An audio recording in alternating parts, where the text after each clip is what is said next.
Olá, vamos iniciar mais essa conferência, o Messias e eu. Então, para nós falar dessa conferência, o Messias e eu, primeiramente vamos analisar o propósito pelo qual Deus ele criou o universo e colocou o ser humano no centro do universo. A finalidade da criação do universo. Como está registrado na Bíblia, desde o Gênesis aqui, do 1, o 4 ao 31, a Bíblia ela relata que cada vez que Deus terminou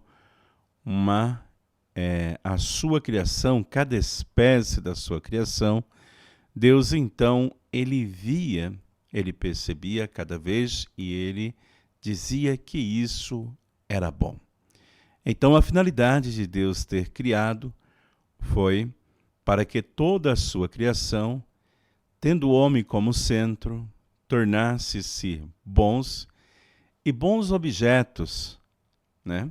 Deus, ele criou para que tornasse-se bons objetos para a alegria de Deus. Então, Deus, ele desejou sentir alegria ao observar o seu mundo criado, tendo o ser humano como centro. Então, se Deus criou para a sua alegria, isso também foi para a alegria do próprio ser humano,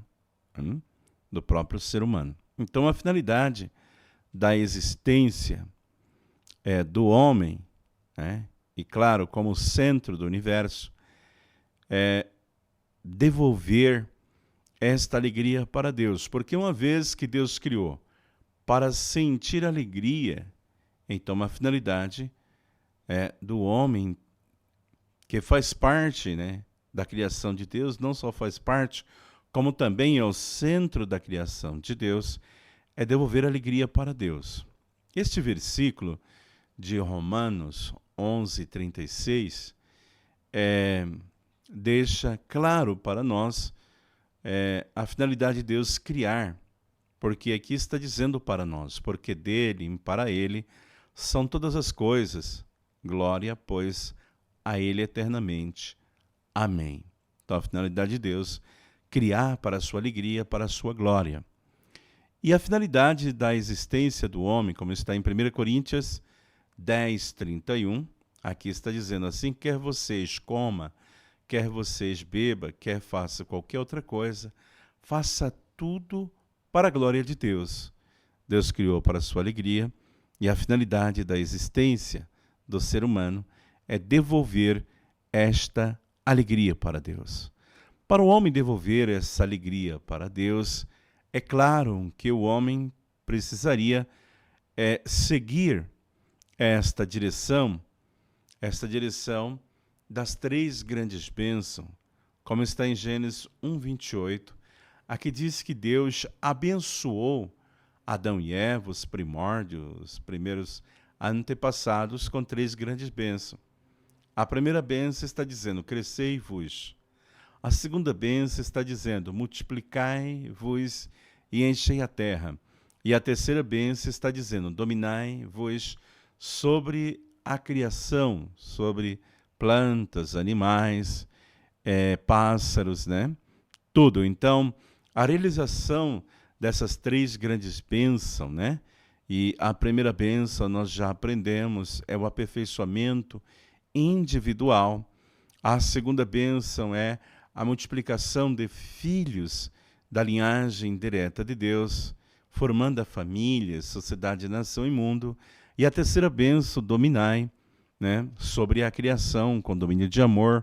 Então, com a realização dessas três grandes bênçãos, quando o homem ele segue as palavras das três grandes bênçãos e ele realiza as três grandes bênçãos, o homem também sente alegria e Deus sente alegria. Então, seguindo essas palavras das três grandes bênçãos, realizando o reino dos céus, aqui na terra, Deus sente alegria e, olhando isto, e o homem também sente alegria seguindo as palavras das três grandes bênçãos. Então, o homem deveria se tornar um bom objeto para a alegria de Deus. Mas como realmente Deus, da posição de sujeito, pode sentir alegria através do homem, né? Como o homem poderia se tornar esse bom objeto para a alegria de Deus? Então nós vemos aqui que todo sujeito ele tem caráter e forma, e ele quer sentir a estimulação observando o seu objeto e encontrando no seu objeto o seu caráter e forma. Então Deus, que criou o homem como a sua imagem e semelhança, desejou ver no homem o seu caráter e forma. Assim como um artista, se ele tem só uma ideia, não tem como sentir o caráter e forma ou sentir esta estimulação da plena alegria apenas com a ideia. Mas quando ele materializa a sua obra, ele pode sentir o seu caráter e forma, porque ela manifesta o caráter e forma do seu autor, do seu criador. Então, o criador pode sentir esta estimulação.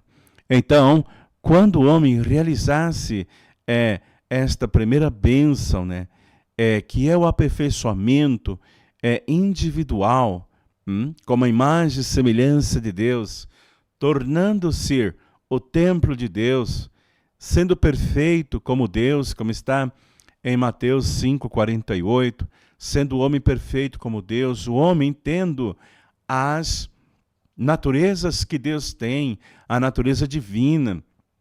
Como Jesus disse naquele dia, conhecereis que estou meu Pai, vós em mim, eu em vós, o homem em perfeita unidade com Deus e sendo o templo de Deus, como está em 1 Coríntios 3,16, e também o homem sentindo o que Deus sente, conhecendo a vontade de Deus, vivendo exatamente como Deus deseja que ele viva, imediatamente sentindo tudo que Deus sente, não fazendo coisa alguma que machuque o coração de Deus, jamais caindo. Então, este homem, ele pode dar alegria a Deus. Ele pode, através desta realização, ele pode devolver esta alegria para Deus, este homem do ideal de Deus. Então, este foi o propósito da criação, a finalidade pela qual Deus ele criou. Então, quando nós olhamos neste texto aqui do livro O Cheonsongyeom, aqui está dizendo para nós a intenção original de Deus era criar tudo no céu e na terra e fazer de forma tal que tudo seria perfeito através dos seres humanos, de maneira a afirmar a dignidade de Deus e do ser humano. Isto naturalmente segue para a perfeição dos seres humanos e também do ideal da criação de Deus. Então Deus e os seres humanos iria compartilhar um destino comum. Então, quando nós observamos esse ideal, esse propósito, essa intenção, esta finalidade pela qual Deus criou, era realmente o homem compartilhando esse desejo comum, esse destino comum para com Deus, para com o ideal de Deus. Depois, um outro trecho do Cheonsongyeom está dizendo: a intenção original de Deus para a criação era viver com a humanidade, centrada em um propósito único, em harmonia, com um amor único, fazendo com que todo o céu e terra desfrutassem de seu amor e fazendo tudo viver como se fosse um só com ele, estabelecendo como centro da vida. Esse trecho do Cheonsongyeom, ele vai muito de encontro com o Apocalipse. Lá no Apocalipse 21, quando ali está dizendo que o tabernáculo de Deus é com os homens, né? Então, essa foi a intenção e o propósito pelo qual Deus criou. Então, o ideal da criação de Deus, né, é centralizado principalmente na família, porque quando a Bíblia deixa bem claro, né? O homem ideal foi simbolizado pela árvore da vida, né? Então, aquele homem que realizou a finalidade da árvore da vida como homem ideal e deixa a sua descendência de verdadeiras árvores da vida. Então, claro, Adão e Eva deveria ter se aperfeiçoado, centralizado em Deus, e desta forma praticado o amor centralizado em Deus e multiplicado a vida, as suas descendências centralizadas em Deus. Eles deveriam tornar-se verdadeiros pais para a sua descendência, para a sua família e também para toda a humanidade. Desta forma, propagando e multiplicando a linhagem original de Deus. Então, o reino dos céus na terra seria realizado quando Adão e Eva, os primeiros seres humanos, estabelecessem as três grandes bênçãos: o aperfeiçoamento individual, a multiplicação da linhagem através de multiplicar filhos dessa linhagem direta de Deus, formando a família da linhagem de Deus, a sociedade da linhagem de Deus, a nação da linhagem de Deus e, finalmente, o mundo ideal. E aí a terceira bênção, que é o domínio sobre todas as coisas, né? Então, quando o homem realizasse essas três grandes bênçãos, o homem realizaria o reino dos céus aqui na terra.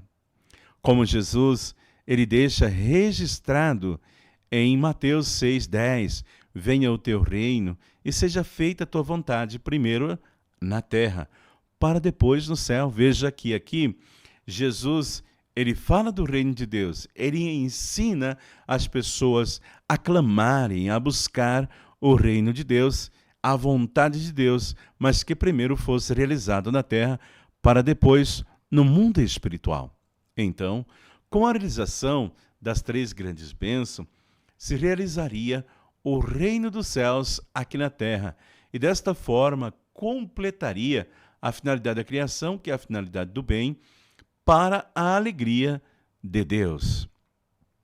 Então, o reino dos céus, primeiro, deve ser realizado na terra. Então, quando Adão e Eva realizassem as três grandes bênçãos aqui na terra e desfrutasse deste reino dos céus aqui na terra, através de realizar as três grandes bênçãos, e como a Bíblia nos diz aqui, em Eclesiásticos 12:7, o corpo físico vai voltar a ser pó, e o espírito vai para Deus, vai para o mundo espiritual.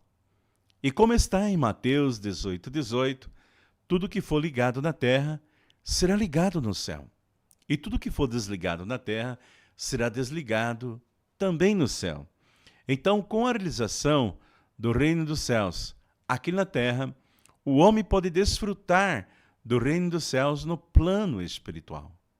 E a realidade espiritual, com certeza, absolutamente, existe, como está em Coríntios 15:44, semeando o corpo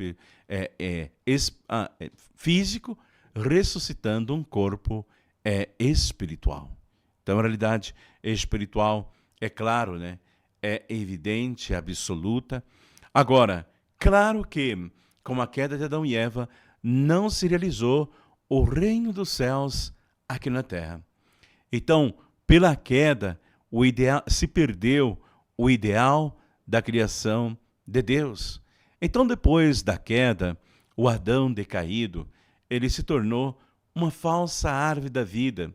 E daí o homem, então, se tornou um homem de pecado, porque todo ser humano que descende do pecado de Adão e Eva nasceu com esta linhagem decaída, porque o primeiro amor que foi praticado por Adão e Eva foi um amor centralizado, não em Deus, mas sim no arcanjo Lúcifer, que dominou Adão e Eva.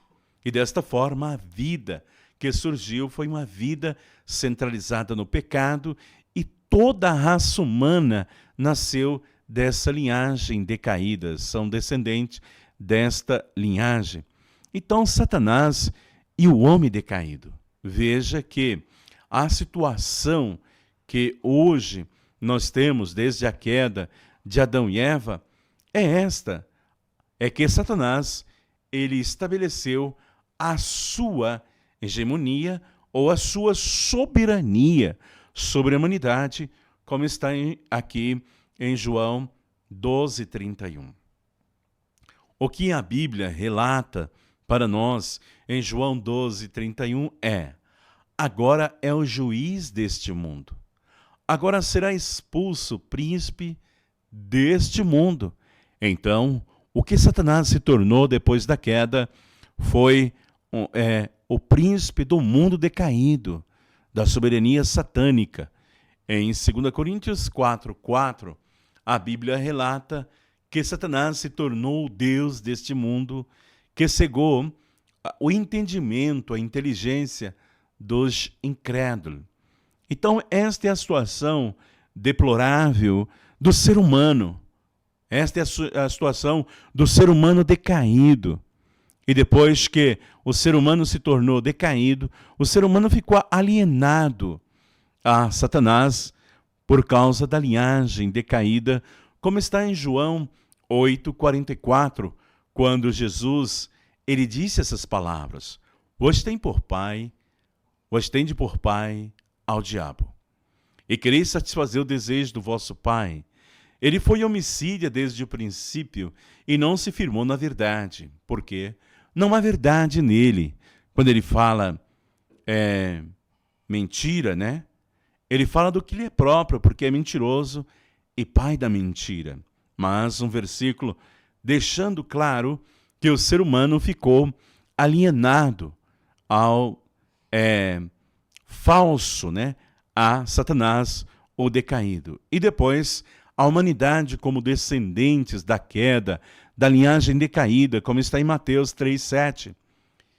E vendo ele, muito dos fariseus e do sacerdócio que vinham ao seu batismo, dizia-lhes Jesus: raça de víbora, quem vos ensinou a fugir da ira futura? E depois, em Mateus 12:34, outro versículo, né? Chamando as pessoas, ou João Batista chamando as pessoas de raça de víbora. Então, Satanás, que alienou ao ser humano a ele, está exercendo suas atividades, né? E como Satanás ele tem trabalhado através, a partir do mundo espiritual, porque Satanás ele está constantemente acusando o homem diante de Deus para colocá-los no inferno. Veja o que Satanás fez com Jó, né? Então, acusando Jó. Então, Satanás, como sujeito do mal, está no mundo espiritual e ele trabalha com os maus espíritos que estão do seu lado. E esses maus espíritos estão dando influência através dos espíritos das pessoas aqui na Terra, levando as pessoas a cometerem todo tipo de ato de atrocidade contra a vontade de Deus. Lá no livro de Lucas 22:3 está dizendo: entrou, porém, Satanás em Judas Iscariote. E quem era Judas Iscariote? Era um dos 12 discípulos. Então veja, senhoras e senhores, se Satanás ele invadiu aquele que estava muito próximo a Jesus, a um discípulo, quanto mais a toda a humanidade. Hoje, quantas pessoas estão distante, todo ser humano decaído está propício a receber tentação de Satanás. E em Mateus 25:41, quando Jesus ele fala a Pedro: afastai de mim, Satanás, tu és para mim pedra de tropeço. E esse é um outro versículo, e nesse versículo aqui, Satanás disse: apartai-vos de mim, malditos, para o fogo eterno preparado para o dia para o diabo e seus anjos. Então, veja, né, que Satanás aqui, em Mateus 16:23, Jesus disse que repreende Pedro, o chamando de Satanás.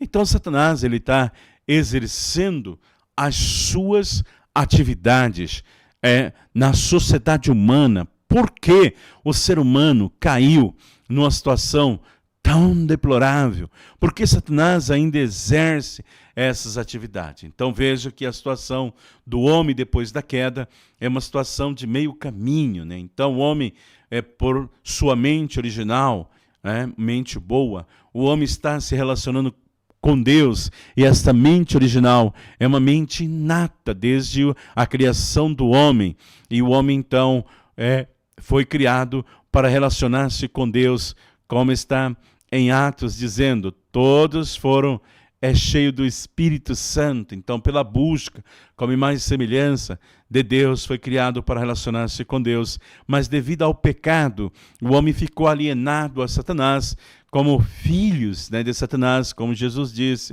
E então Satanás constantemente está acusando o homem, né? Mas a Bíblia está dizendo para nós que nós não podemos servir a dois senhores, a dois mestres, né? Está em Mateus aqui 6:24, ninguém pode servir a dois senhores. Então é importante o homem fazer as devidas condições necessárias para separar de Satanás, porque a condição de Satanás é a má condição. Toda vez que o homem dá má condição, Satanás acusa este homem perante Deus. Então é importante o homem estabelecer a boa condição para que o homem possa sair do domínio de Satanás e voltar para o domínio de Deus. E então, quando nós olhamos aqui a situação mesmo nós como cristão, por mais que nós acreditamos em Jesus, nós podemos perceber que a salvação através da cruz, ela foi apenas espiritualmente. Por quê? Porque as pessoas, Satanás utilizando a ignorância das pessoas daquela época, Satanás através das pessoas, as pessoas levou o corpo físico de Jesus para a cruz. E então a salvação física, ela foi impedida há 2000 anos atrás. E a salvação, então, ela foi apenas espiritual. Essa redenção foi apenas espiritual até o paraíso. A salvação física, ela ficou para a época do Senhor do Segundo Advento. Por isso que em Romanos 7, do 22 ao 25, está dizendo, assim eu mesmo, com a mente sigo a lei de Deus, mas com a carne sigo a lei do pecado. Então Paulo, ele vivia atribulado por causa da sua carne. Paulo, ele não era um cristão. No início, ele não conheceu Jesus. Paulo não viveu com Jesus fisicamente. Paulo, a sua conversão foi depois da crucificação de Jesus. Mas mesmo Paulo se convertendo após a cruz de Jesus, sendo a cruz para dar redenção, Paulo ainda continuou com o pecado. E eu quero dizer para os senhores que uma vez salvo, sempre salvo. Ou seja, se a salvação tivesse sido completa, totalmente na sua totalidade, não era mais para Paulo estar atribulado entre a carne e o espírito. Então, se Paulo aqui, ele reconhece que há uma guerra, há uma luta interior, há uma tribulação interna de Paulo entre a mente e o corpo, entre o espírito e a carne, é porque a salvação, então, não foi completa, ela foi apenas espiritual e apenas ante o paraíso. Em 1 João 8-10, João confessa, se dissermos que não temos pecado, nós fazemos de Deus um mentiroso e a sua palavra não está em nós. Então veja que até o apóstolo João está reconhecendo também que o pecado continua. Então, senhoras e senhores, Deus, ele não criou o homem só na carne, ele criou o homem na carne e no espírito. Também a queda, ela aconteceu na carne e no espírito. A primeira queda foi a queda espiritual entre Eva e o anjo. E a segunda queda foi entre Eva e Adão, ou seja, primeiro uma queda espiritual, depois uma queda física. A salvação, ela deve acontecer juntos, também no espírito e na carne. Então, se há 2000 anos atrás, Jesus deu a salvação espiritual até o paraíso, Paulo, ele disse: alegro-me na lei de Deus, segundo o meu espírito, mas eu vejo nos meus membros uma outra lei, que luta contra a lei do meu entendimento, do meu espírito, e me prende debaixo da lei do pecado que está em meu corpo. Miserável homem que sou, quem me livrará do corpo desta morte? Veja que Paulo, ele diz: miserável homem que sou. Então o homem, nesse estado ainda de pecado da carne, está vivendo sempre à beira da autodestruição. E por isso, nós precisamos do Messias. É por isso que eu preciso do Messias, porque ainda sou um pecador. Romanos 8, do 22 ao 23, Paulo diz: porque sabemos que todas as criaturas gemem e estão com dores de parto até agora. Também nós gememos em nosso íntimo, esperando a adoção como os filhos de Deus, a redenção do nosso corpo. Veja que Paulo está falando da redenção do corpo, da salvação física também. E então, nós precisamos receber o Messias. Por quê? Porque nós precisamos voltar ao estado original. Então, quando Deus criou Adão e Eva no Jardim do Éden, Deus criou Adão e Eva no seu estado original. Ou seja, Adão e Eva se relacionavam com Deus. Adão e Eva era franco, espontâneo, puro e natural, um para com o outro. Por quê? Porque eles manifestavam a sua natureza original, sem pecado, sem natureza decaída. Então, uma vez que o homem perdeu o seu estado original, o homem deve retornar ao seu estado original. Mas o homem tornou-se incapaz de se restaurar a si mesmo. Por isso que em Mateus 7, do 21 ao 23, está dizendo: nem todo aquele que me diz Senhor, Senhor, entrará no reino dos céus, mas apenas aquele que faz a vontade do meu Pai que estás no céu. Então o homem agora precisa voltar, precisa se restaurar ao seu estado original. E então o homem mesmo, ele deve cumprir sua responsabilidade. Ele deve buscar a Deus, a palavra de Deus, e assim estabelecer as devidas condições necessárias para que ele possa então receber o Messias, porque somente através de encontrar o Messias, e quando o homem cumprir a sua própria porção de responsabilidade, ele pode voltar ao seu estado original. 2 Pedro 1,10, Jesus, ele pede para que nós fazemos cada vez mais forte a nossa vocação para com Deus. E aí jamais nós vamos tropeçar, jamais nós vamos cair. Então a nossa fé, a nossa vocação, a nossa vida, a partir de que nós realmente conhecemos a verdade, encontramos com a verdade e encontramos com o Messias, nós devemos fazer firme a nossa vocação, a nossa fé para com Deus. E desta forma orar sem cessar, constantemente, estabelecendo as devidas condições para a nossa restauração. Então, a Bíblia nos diz: o que está firme em seu coração, não tendo necessidade, mas com poder sobre sua própria vontade. Se reservou no seu coração guardar a sua virgem, faz bem. Então, homem, entender o plano original, entender o propósito de Deus, entender a palavra de Deus. Aí o homem coloca isso firme no fundo do seu coração, fazendo cada vez mais firme a sua fé, guardando cada vez mais a sua pureza. E isto faz bem, porque o homem precisa encontrar com o Messias. Então, tudo que fizer, faça tudo de bom e de todo o coração. Então, como nós olhamos aqui, os limites da salvação.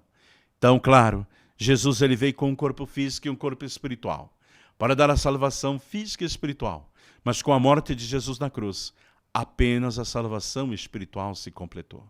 Por isso, o Messias, ele vem neste tempo de hoje, com um corpo físico e um corpo espiritual, para dar a salvação física e também espiritual. Por isso, com respeito a esta questão, a vida verdadeira não pode ser herdada sem verdadeiros pais.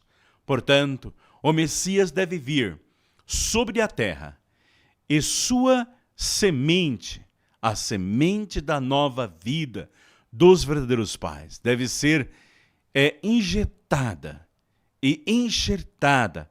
Através disso, vocês podem restaurar para a posição original de verdadeiros indivíduos, né? E assim, é simples. Portanto, Deus é nosso verdadeiro Pai. Logo, que nós possamos nos aproximar cada vez mais de Deus, o Pai vertical, através dos verdadeiros pais horizontais, que são Messias, para realizar o ideal do amor de Deus. Então, quando nós olhamos aqui o Messias e eu, claro, eu tenho que me encontrar com o Messias. Então, que tipo de pessoa é o Messias que virá?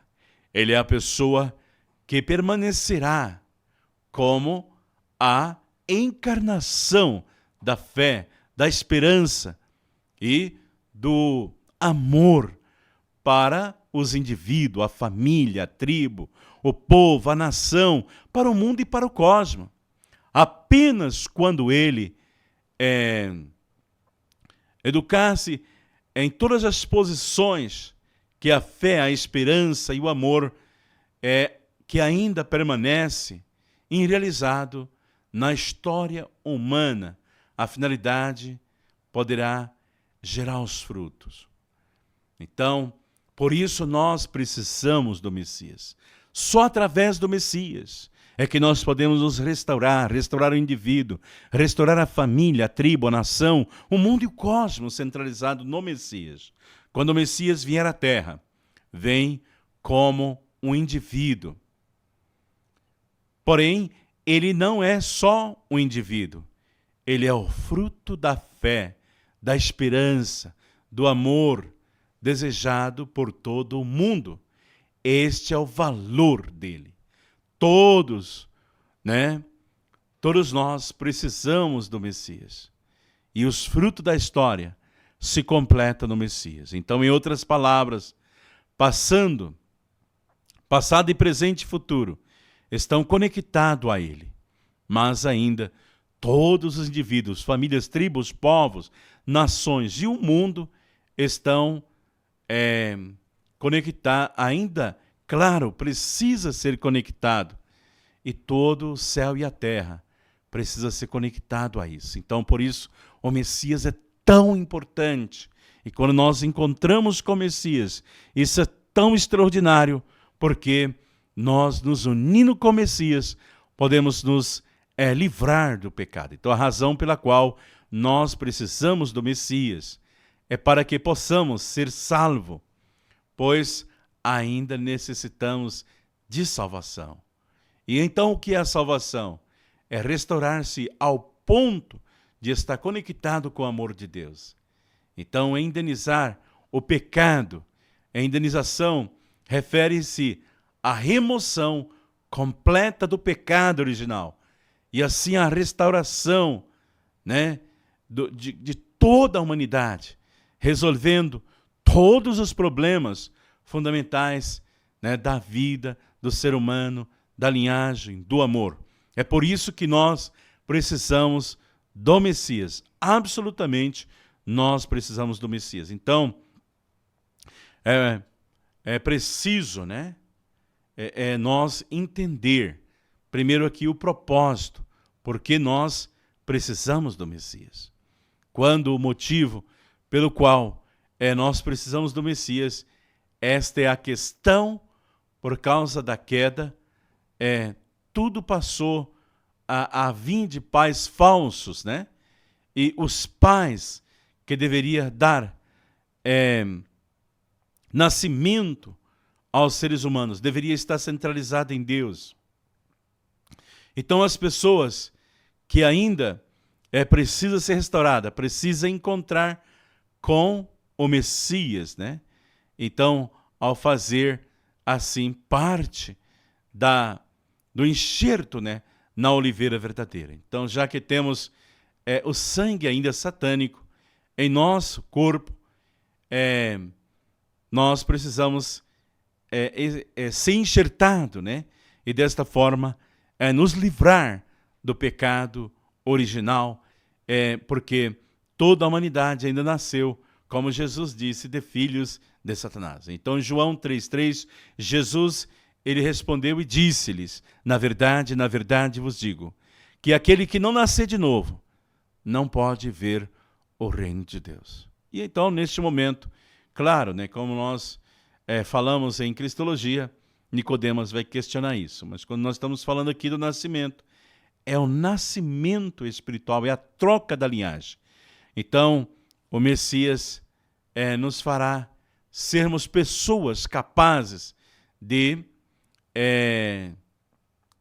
sair desse domínio satânico, dessa posição de servo, e nos trazer de volta a Deus através do Messias. Então, aqui em outras palavras, o Messias é quem nos fará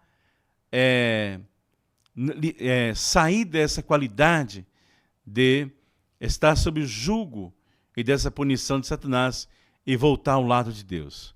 E por isso, para isso, nós precisamos, então, o homem decaído precisa voltar para Deus, porque uma vez que perdeu o estado original, recebeu esse sangue satânico, então precisa sair também desse domínio satânico. E para retornar ao estado original, nós precisamos do Messias, nós precisamos passar por esse curso inverso ao da queda. Então, o princípio divino nos diz que há um fundamento de fé e um fundamento de substância, né? E que através disso nós recebemos o Messias. Então, somente após estabelecer o fundamento de fé e o fundamento de substância é que nós podemos receber o Messias. Então, esse é o princípio. Por isso, está dizendo que devemos estabelecer o fundamento de fé e o fundamento de substância para receber o Messias. Então, nós precisamos do Messias primeiro. O anseio da humanidade decaída é encontrar o Filho de Deus. Ela lamenta-se e sente-se vitimada por nascer como filhos de Caim, e esta vagando em busca dos filhos verdadeiros de Deus. Nós devemos encontrar o Filho verdadeiro de Deus, o Messias, né, que Deus envia no final dos tempos. Estamos aqui em João 3,16, está dizendo: porque Deus amou de tal maneira o mundo que deu a ele o seu Filho único. Então, quando nós encontrar com o Messias, o Filho unigênito de Deus, claro que nós temos que crer, nós temos que aceitar. Por isso, está dizendo, né, para que todo aquele que nele crer não pereça, mas tenha vida eterna. Então, por isso, Deus envia o seu Filho único. Porém, para se encontrar um indivíduo, filho de Deus, para se encontrar uma família de filhos de Deus, o quanto a humanidade terá que sofrer. Para tanto, Deus enviou o Messias, representando o Filho de fundamento nacional. Então, há 2000 anos atrás, Deus enviou Jesus, mas como a salvação foi apenas espiritual, por isso Deus hoje envia o Messias substancial aqui na Terra. Então, todos os seres humanos que nasceram do pecado herda essa linhagem de sangue decaída. Para que possamos herdar a nova linhagem de sangue, o Messias vem como pai e junto à mãe original restaura a linhagem. Por isso é que nós encontrar o Messias, ao encontrar o Messias, devemos nos unir ao Messias, seguir o Messias, servir o Messias. O Messias, ele vem estabelecer os filhos e filhas através da família centrada no elo de paz verdadeiro. E assim, enxerta os seres humanos decaídos horizontalmente a sua linhagem. Por isso, é importante nós entender que todos nós, ao encontrar com o Messias, devemos passar pela bênção para receber a linhagem original e nos livrar da linhagem decaída. João 3,53. Jesus, pois ele disse, na verdade vos digo, quem não conectar, quem não comerdes da carne do Filho do Homem e beber do seu sangue, não tem vida em vós mesmos. Por isso, nós precisamos da linhagem do Messias, nos tornar um só corpo com o Messias. João 15,5, Jesus disse, eu sou a videira e vocês são os ramos. Se alguém permanecer em mim e eu nele, esse dará muitos frutos, pois sem mim nada podeis fazer. Então, nós absolutamente precisamos do Messias. Como recebemos a linhagem de sangue de Satanás, não podemos voltar para Deus por nós mesmos. O Messias tem que necessariamente restaurar a linhagem de sangue original, né? Da linhagem decaída, e assim conectar os seres humanos a si na linhagem original de Deus. Por isso que o Messias deve vir. O Messias é a pessoa que muda a linhagem, mas o indivíduo tem que agir para que sua linhagem possa ser mudada. Sem estabelecer esse tipo de padrão, não pode atingir o caminho da salvação. Como está em João 14,6, respondeu Jesus e disse, eu sou o caminho, a verdade e a vida. Ninguém vai ao Pai senão por mim. E em Romanos 11:24 está dizendo, porque se tu foste cortada da oliveira original, contra a natural, mas devem ser enxertado na oliveira verdadeira. Então, o que é necessário aqui, senhoras e senhores, é o Messias. Eu absolutamente preciso do Messias. Então, o homem perdido, decaído, precisa encontrar com o Messias. Encontrar com o Messias deve ter gratidão, né? Deve ter amor e desta forma aceitar, seguir e servir o Messias, se unindo com o Messias. Só dessa forma é que é possível uma verdadeira salvação, redenção, para sair do pecado, tanto no espírito como na carne. Então, quero aqui finalizar esta conferência, né? Um muito obrigado.